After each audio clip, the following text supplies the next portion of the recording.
Oi, gente, Roberto Rinubiscro aqui. Quando os astronautas da Apollo 11 aluniçaram em 1969, a audiência televisiva foi maciça, né? Depois, com o decorrer do tempo, cada vez menos o público se interessava, porque vamos combinar, a Lua não tem nem um pouco de diversidade. Você viu uma daquelas imagens rochosas, você já viu tudo. Nas últimas viagens, missões Apollo, a NASA tinha dificuldade, inclusive, para fazer com que jornais escritos noticiassem que haveria uma viagem para a Lua, tá? Até porque a NASA estava sob bastante crítica, porque era muito caro, né? Só para ir lá coletar rocha, voltar, sendo que eles estavam gastando com o Vietnã, tinha a crise do petróleo que se aproximava e, na verdade, toda aquela recessão dos anos 70 estava começando. Então aí, por motivos de verba, a NASA cancelou algumas missões.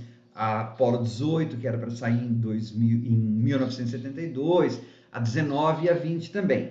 O filme Apollo 18, Missão Proibida, que é um filme found footage, né, aquele de imagens achadas e depois compiladas, já é de 2011, não sei. Eu deixei passar de propósito, porque eu tinha lido coisas ruins do filme, mas como tem na HBO Max e eu assino, eu falei, vou dar uma olhada para falar sobre ele no canal, né? Ele aproveita essa mística do cancelamento da Apollo 18 para fazer um filme que ao mesmo tempo é uma teoria da conspiração. Como eles usam parte das imagens, são imagens de arquivo da NASA, olha, para alguém mostrar aquelas imagens daquele filme e pessoal acreditar, não digo nada, se isso não vira ou já não virou, uma teoria da conspiração de verdade, né? O pessoal acredita até que a Lady Gaga é embaixadora da ONU em determinados vídeos por aí, quanto mais isso aí.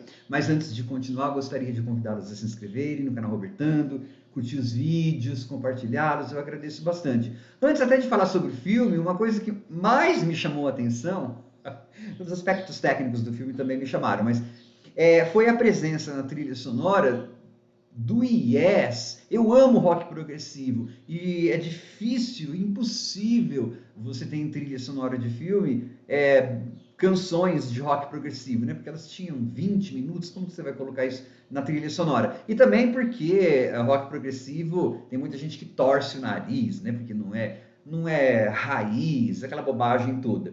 Mas aí tem You and I, do Close to the Edge, do álbum de 72, e tem, se não me engano, um Jethro Tullzinho ali. Você fala, nossa, trilha sonora em filme found footage? É que os astronautas estão ouvindo lá. E um dos astronautas chama-se Ben Anderson, e o vocalista do Yes é o John Anderson, ou era na época, né? Então, não deve ser por acaso. Tecnicamente o filme é bem legal, porque o diretor, ele recria com bastante precisão não só o tipo de filme, né, de 16 milímetros, granulado e saltitante, porque é um found footage, dos anos 70, mas ele consegue recriar também os sons, ele consegue recriar a ambiência, né, da nave, da posição de câmera na Lua, tudo bem interessante.